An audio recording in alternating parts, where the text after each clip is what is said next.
నేను ఉండేది అల్మాస్గూడలో బాలపూర్ దగ్గర ఉంటాను. నాకు ఈ ఆపర్చునిటీ అనేది ఒక పేషెంట్ ద్వారా వచ్చింది.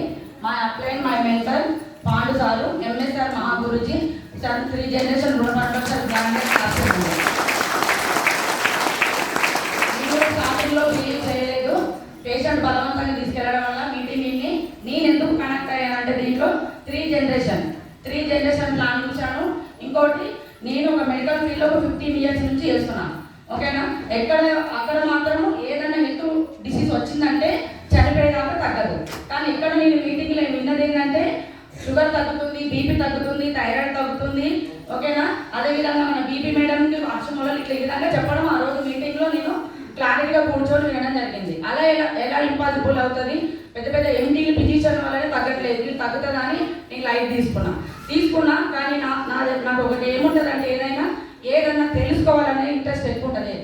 అది మంచి అయితే మంచి, చెడైతే చెడు. మంచిదైతే 100% పట్టుకొని చెంది చేస్తాను అనుకున్నాను. అదే రోజు కంటిన్యూగా మీటింగ్ మోర్ మీటింగ్ వచ్చి తెలుసుకోవడం జరిగింది. స్టార్టింగ్లో నన్ను జాయిన్ చేసిన పర్సన్ పేషెంట్ తను నాతో జర్నీ చేయట్లేదు, జస్ట్ పరిచయం చేసిండు. కానీ నాకు తెలుసుకోవాలని ఇంట్రెస్ట్ ఎక్కువ ఉండేది.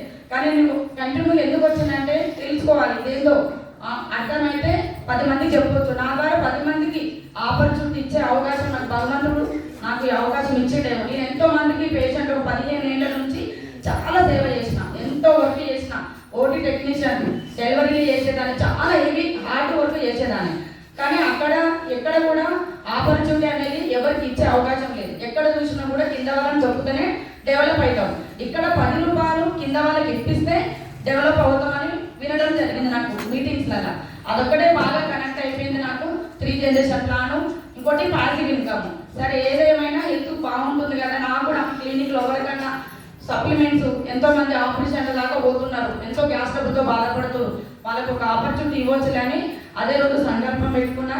ఫస్ట్ నా ఫ్యామిలీ నాకు గుర్తొచ్చింది. ఎందుకంటే చాలా వరకు ఎక్కడ పోయినా జాబ్ కావాలంటే స్టడీ కావాలంటారు. నా ఫ్యామిలీ వాళ్ళు, మా అక్క కూతురు ఎప్పుడు నాకు చిన్న నాకు ఎక్కడైనా జాబ్ ఉంటే చూడనేది. ఓకే, ఇది ఒకసారి అమ్మాయి కానీ పరిచయం చేయదా. నేనంటే డైలీ మేడం నేను ఆర్ఎంపీ డాక్టర్ని. ప్రతిరోజు నాకు డైలీ 3,000 to 4,000 కంపల్సరీ వస్తుంది. అంటే 1 monthకు 1,00,000+ వస్తుంది.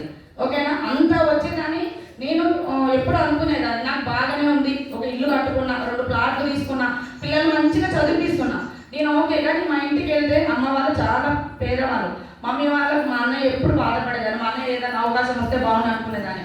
మా ఫ్యామిలీ చాలా పేదవాళ్ళు, నేను ఒక్కదానే మంచుకున్నా. సరే అని నాకు భగవంతుడు అందుకే పంపించడేమని ఫస్ట్ నా ఫ్యామిలీ వాళ్ళకే ఇందులో ఐడి చేయడం జరిగింది.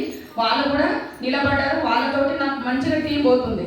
ఓకే, నేను లీడర్స్ ఆ విధంగా అదే విధంగా ఎంతో మంది దగ్గర డబ్బులు తీసుకొని నేను ఎంతో మందికి పేషెంట్లకు సేవ చేస్తున్నా. ఫ్రీగా అయితే ఏం చేస్తలేదు.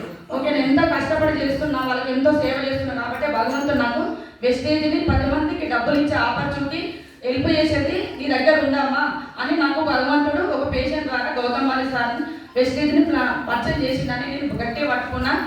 చాలా మందికి, ఎంతో మందికి నా ద్వారా ఒక 100 మందికి నా డబ్బులు ఇప్పించాలని అదే రోజు డిసైడ్ అవ్వడం జరిగింది. కంటిన్యూగా ఒక 5 నిమిషాలు కూడా నేను టైం వేస్ట్ చేయను.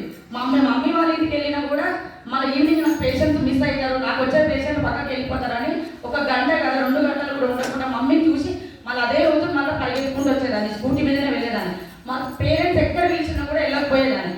అలాంటి మైండ్ సెట్ ఒక 5 నిమిషాలు వేస్ట్ అయితే నా టైం ఇవ్వాలి, ఈ టైం వేస్ట్ అయితే ఈ టైం నాకు మళ్ళీ వస్తుందా, ఈ నిమిషం మళ్ళీ వస్తుందని అలాంటి మైండ్ సెట్ నాది. అలాంటి మైండ్ సెట్ ఉన్నదని పిచ్చి పట్టినట్టు ఎక్కడ మీటింగ్ ఉంటే మీటింగ్. ఇప్పుడు అందరూ ఏం చేస్తారు లీడర్స్, చాలా వరకు అప్లైన్ చెప్పేదాకా కూడా మీటింగ్స్ రావడం లేదు. నాకైతే నన్ను జాయిన్ చేసిన లీడర్ ఇప్పుడు నాతో జర్నీ చేయట్లేదు.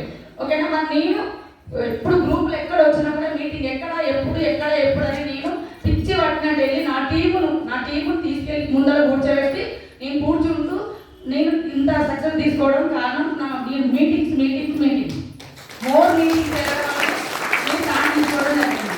ఇంకా నేను బాగా ఇక్కడ కనెక్ట్ అయ్యింది ఏంటంటే లీడర్స్, నేను ఎప్పుడు ఇబ్రహీంపట్నం మీటింగ్స్ ఎక్కువ ఒంటే ట్రైనింగ్ వెళ్ళేదాన్ని ఎక్కువ.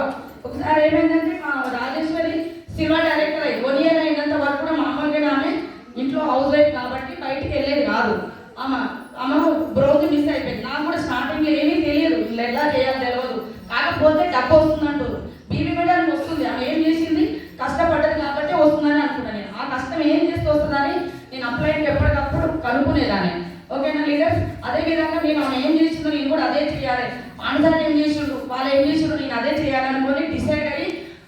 నేను ఏమైనా తీసుకుపోవాలి, అక్కడ కూర్చోబెట్టాలి, వాళ్ళకి వినిపించాలి, ప్రొడక్ట్ వాడిపించాలి.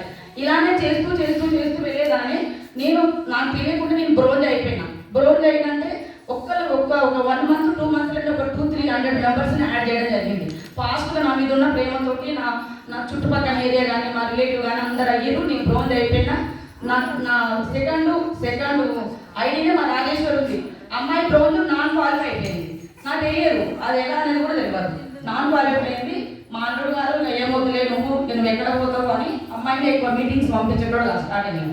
ఎలాగైనా సిల్వర్ చేస్తే ఆమెను ఇద్దరు కలిసి చేసుకోవచ్చు అని ఆమెను సిల్వర్ చేయడం జరిగింది లీడర్స్. చేసిన తర్వాత ఒకరోజు సన్మానం ఉంది. ఎక్కడ మనకి ఇబ్రహీంపట్నంలో సన్మానం ఉంది. వెళ్దామని నేను స్కూటీ వేసుకొని వెళ్తున్నప్పుడు సడన్గా నాకు యాక్సిడెంట్ అయిపోయింది. ఆ రోజు అయిపోతుంది అనుకున్నాను నేను. కానీ ఇవాళ ఇంత జర్నీ చేస్తానని నేను ఎక్స్పెక్ట్ చేయలేదు. ఒక్క సెకండ్ అనుకున్నాను నేను, ఎందుకు భగవంతుని నేనేం పాపం చేసిన, నా ద్వారా కొంతమందికి వెళ్తునిస్తూ కొంతమందికి అవకాశం ఇట్లామని భగవంతుడు నాకు పంపిస్తే ఎందుకు ఇట్లా అయిందని నార్మల్నే వెళ్తున్నా. మళ్ళీ కూడా దగ్గర అసలు సడన్గా డాగ్ వచ్చేసి నాకు యాక్సిడెంట్ అయిపోయింది. ఎగిరి అవతల పడి చేయి మొత్తం ఫ్రాక్చర్ అయిపోయింది. లేవనికి రావట్లేదు. తీసుకెళ్ళి కూర్చోబెట్టారు, నన్ను పక్కన కూర్చోబెట్టారు. నాకు అప్పుడు కూడా అనిపిస్తుంది, ఏంది నాకు ఇట్లా అయిపోయింది. మా అక్క కూతురుకు సన్మానం చేపిద్దాం అనుకున్నా, మా అల్లుడు రమ్మని చెప్పిన, ఏంది నాకు ఇట్లా అయిపోయిందని ఏడ్చుకుంటూ కూర్చున్నా. ఒక్క సెకండ్ నా పిల్లలు నా ముందర కనిపించారు. నాకు సడన్గా ఆ రోజు ఏమైనా అయ్యి ఉంటే నా పిల్లలు జీరో అయిపోతుండే, నడి రోడ్డు మీద పడుతుండే. చాలా బాధపడ్డా. ఆ రోజు అయినా కూడా నేను స్టాండ్ తీసుకున్నా. అప్పుడే నాకు హాస్పిటల్ తీసుకెళ్ళి అడ్మిట్ చేయించి ఆపరేషన్ చేయాలంటే నాకు ఒకటే అన్న, నాకు ఆపరేషన్ వద్దు, నేను బెస్ట్ సప్లిమెంట్ వాడతా, ఫస్ట్ ఎక్స్రే తీయమంటే లైట్గా ఫ్రాక్చర్ ఉందని చెప్పారు. ఫ్రాక్చర్ ఉందని చెప్తే ఆపరేషన్ ఏమవుతుంది, నాకు పట్టి కట్టించుకున్నా. మన బెస్ట్ సప్లిమెంట్ వాడిన తర్వాత కంటిన్యూ వాడిన జస్ట్ 1.5-2 months ఆ సర్జరీ అయితేనే నువ్వు ఒక 6 నెలల వరకు వెహికల్ పట్టుకోద్దామా, డ్రైవింగ్ చేయొద్దని చెప్పిండు. నేను స్కూటీ మీద తప్ప ఎక్కడ బయట స్కూటీ మీదనే వెళ్తాను నేను. అలాంటిది నాకు సర్జరీ అయితే 6 months వరకు నువ్వు పట్టుకోవద్దామా అన్న డాక్టరే. నేను జస్ట్ 2 months 3 months రెస్ట్ తీసుకొని నేను మన వెస్టేజ్ సప్లిమెంట్ వాడుతూ మేడం వాళ్ళు ఇచ్చిన మెడిసిన్ వాడినాక జస్ట్ 1.5 months నాకు బోన్ జాయింట్ అయిపోయి డ్రైవింగ్ కూడా చేయడం జరిగింది.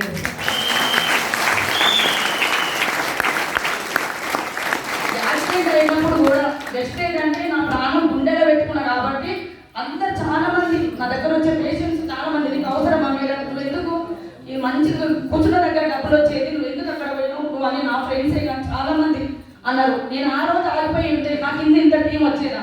అప్పటికే నాకు 500-1000 ఉన్నారు. నాకు అంత గుర్తుకు లేదు. నా ఫ్యామిలీ గుర్తొచ్చింది. చాలా మంది అప్పటికీ సక్సెస్ అవుతారు, అందరు లీడర్లు అవుతారు.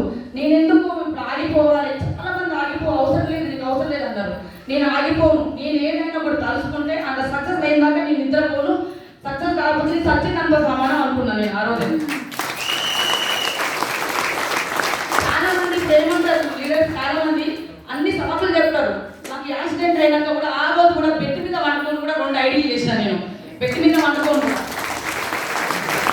ఇంటికి వచ్చిన తర్వాత పట్టి కట్టించుకున్న తర్వాత మీటింగ్స్ మా గల్లీనే ఉంటుంది ఒకటి, భారతి మేడం అని. మేడం ఇక్కడ బాలపూర్ పోదాం మరి వస్తావా, ఎట్లా వీలవుతుంది అంటే సరే ఆటో మాట్లాడి పోదామన్నా. ఆటోలో పోతుంటే మేడం ఆటో ఎట్లా మూవ్ అవుతుంటే నా బొక్క అంత నొప్పి అవుతుండే. అయినా కూడా వెళ్ళి మీటింగ్ పెట్టి కింద కూర్చొని చెప్పిన. ఎందుకంటే మన ఎంఎస్ఆర్ మా గురించి నీతి నియమాలతోటి మన ఎంఎస్ఆర్ అసోసియేషన్లో ఉన్నాం. పైన కూర్చొని మీటింగ్ పెట్టొద్దని నేను ఎప్పుడు చాలా సిస్టమ్ నేర్చుకున్నా. ఈ కింద కూర్చున్న తర్వాత నాకు పైకి రావాలంటే ఇద్దరు పట్టుకొని లేపించారు నన్ను మీటింగ్. అట్లా కూడా ఒక్కరోజు కూడా నేను మిస్ చేయలేదు. ఎందుకంటే ఇలా కష్టపడితే 100% డబ్బులు వస్తున్నాయి. మేడం ఎందుకు వస్తున్నాయి, నాకు ఎందుకు రావు. చదువుకున్న ఒక ఆయనకు వస్తున్నాయి కదా, నాకు ఎందుకు రావద్దు, నేను ఒక బీబీ పెట్టడానికి కూడా కావాలి అని ఎప్పుడు నా మైండ్లో అదే పెట్టుకునేదాన్ని.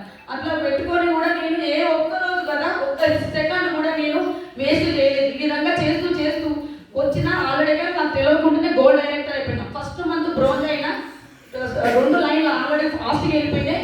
గోల్డ్ డైరెక్టర్ అయిపోయినా మా ఇంటి పక్కన అందరు చుట్టూ ఉన్న వాళ్ళందరూ ఏం చేసి సిఎంసీలలో ఉన్నారు. మేడం డైరెక్టర్ అయిపోయింది, మేడానికి డబ్బులు వస్తున్నాయని అందరూ ఆగిపోయారు. అందరు 2 లెవెల్ కొలాప్స్ అయిపోయినాయి. అసలు 2 లెవెల్ ఎంత ఫాస్ట్ పోయిందో నా స్టేట్ కంటే సైడ్ లెవెల్ చాలా ఫాస్ట్ పోయింది. ఫాస్ట్ పోయిన తర్వాత నాకు ఎప్పుడైతే చెక్ వచ్చిందో ఇక నేను కొంచెం అంటే ఫాలోఅప్ చేస్తున్నా. నాకు ఏంటంటే మార్నింగ్